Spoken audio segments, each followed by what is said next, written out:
Griffin اپنے دوستوں کے ساتھ اس کولڈ سٹور سے LCD اور ٹی وی باہر نکال رہا تھا، جس سے ہمیں اندازہ ہوتا ہے کہ گریفن بلیک مارکیٹنگ کا دھندا بھی کرتا ہے، جو چوری کا مال یہاں رکھتا اور بعد میں اچھے پیسوں پر سیل کرتا تھا۔ اسی بیچ مائک گریفن کے آدمیوں کے پاس پہنچ جاتا ہے اور ان پر فنگس کی وومٹنگ کر دیتا ہے اور دروازہ بند کر دیتا ہے، جبکہ ٹریوس اور نایومی بھی وہاں پہنچ چکے تھے، جس کے بعد مائک ان کی طرف بڑھتا ہے۔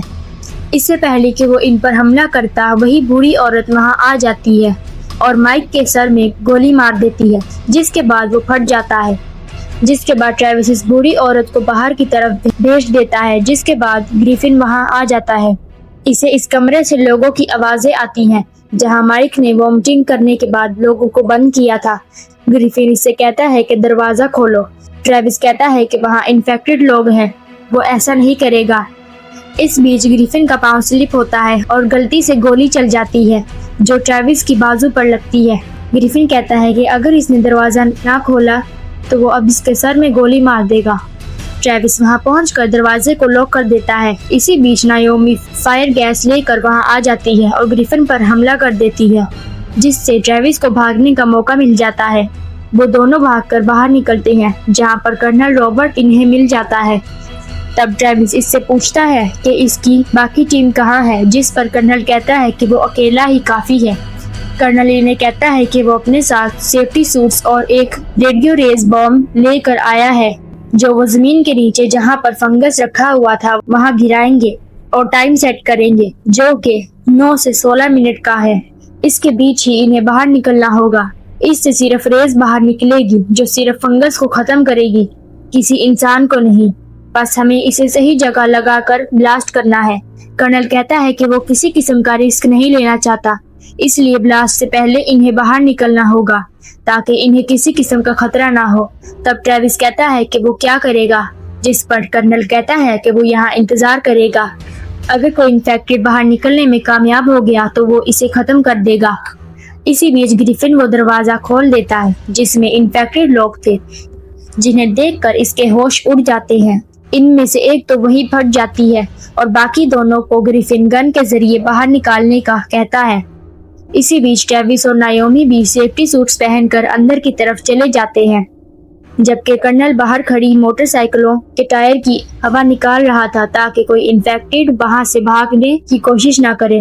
اسی بیچ کرنل کو ایبیگیل کی طرف سے سگنل ملتا ہے کہ ایک انفیکٹڈ تیزی سے باہر کی طرف آ رہا ہے۔ وہ اسے گولیاں مار دیتا ہے، مگر اسی بیچ وہ خود بھی نیچے گر جاتا ہے کیونکہ فلم کے سٹارٹ میں ناسا کی سائنٹسٹ ڈاکٹر مارٹن نے انفیکٹڈ ہونے کے بعد کرنل کو اپنی کار سے ٹکر مار دی تھی، جس کا درد ابھی بھی اسے آرام نہیں کرنے دیتا ہے اور ہیوی گن چلانے کے پریشر کی وجہ سے وہ نیچے گر گیا تھا۔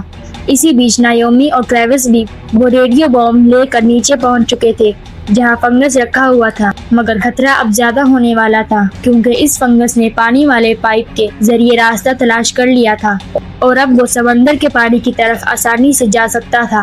اسی لیے وہ دونوں جلدی سے بم کا ٹائمر سیٹ کرنے لگتے ہیں، مگر وہ دیکھتے ہیں کہ کرنل نے پہلے سے ہی ٹائمر کو ایکٹیو کر دیا تھا اور اب ان کے پاس 6 منٹ کا سمے تھا۔ وہ اپنے سیفٹی سوٹس اتار دیتے ہیں تاکہ جلدی سے باہر نکل سکیں، جس کے بعد وہ تیزی سے سیڑھیاں چڑھنا شروع کر دیتے ہیں۔ اسی بیچ گریفن ایک انفیکٹڈ کو لے کر باہر پہنچ چکا تھا جبکہ دوسرا وہاں سے بھاگ گیا تھا۔ جیسے ہی وہ باہر نکلنے لگتا ہے کرنل اسے گولیاں مار کر ہلاک کر دیتا ہے، جبکہ گریفن واپس اندر بھاگ جاتا ہے۔ گریفن کو پتہ چلتا ہے کہ کرنل کی گولیاں ختم ہو گئی ہیں اور وہ اٹھ بھی نہیں سکتا، اسی لیے وہ باہر نکل آتا ہے اور اسے مارنے ہی والا ہوتا ہے۔ تبھی کرنل ٹرینی وہاں پہنچ جاتی ہے اور گریفن کو گولیوں سے مار دیتی ہے، جس سے اس کی موت ہو جاتی ہے۔ اسی بیچ ٹریوس اور نایومی بھی باہر آ جاتے ہیں اور جلدی سے کرنل کو اٹھا کر گاڑی میں بٹھاتے ہیں کیونکہ ان کے پاس سمے بہت کم رہ گیا تھا، جبکہ جن انفیکٹڈ لوگوں کو کرنل نے مارا تھا ان کی وجہ سے فنگس بھی تیزی سے پھیلنے لگ گیا تھا۔ اسی بیچ بم بلاسٹ ہو جاتا ہے اور پورا علاقہ تباہ ہو جاتا ہے، جبکہ وہ بہت مشکل سے بچ کر نکل پاتے ہیں۔ تب ٹریوس یہ دیکھ کر حیران ہو جاتا ہے کہ کرنل نے اس سے جھوٹ بولا تھا کہ وہ کوئی بم نہیں بلکہ ریڈیو بلاسٹ ہے، جبکہ وہ ایک نیوکلیئر بم تھا جس سے پورا علاقہ تباہ ہو گیا تھا۔ اگلے سین میں ہمیں آرمی کا چیف دکھایا جاتا ہے جس نے کرنل رابرٹ کو ایسا کرنے سے منع کیا تھا، اب اس بلاسٹ کا ذمہ دار اس چیف کو ٹھہرایا جا رہا تھا، کیونکہ اب اسے اپنے سینئر کو بہت سارے سوالوں کے جواب دینے پڑنے تھے۔ دوسری طرف کرنل رابرٹ بھی ہاسپٹل میں بیمار پڑا تھا، جہاں ایبیگیل آتی ہے جو اپنا اصل نام شینی بتاتی ہے، اور کرنل اس کی سپورٹ کے لیے اسے تھینکس کہتا ہے، جبکہ دوسری طرف نایومی اپنی چھوٹی بیٹی کے ساتھ اپنا سمے بتاتی ہوئی دکھائی جاتی ہے، جبکہ ٹریوس بھی اس کے ساتھ بیٹھا ہوتا ہے۔ اسی خوشی کے لمحات کے ساتھ یہ فلم یہی ختم ہو جاتی ہے۔ اگر آپ کو یہ ایڈونچرس کہانی پسند آئی ہو تو ویڈیو کو لائک اور چینل کو سبسکرائب ضرور کیجیے گا۔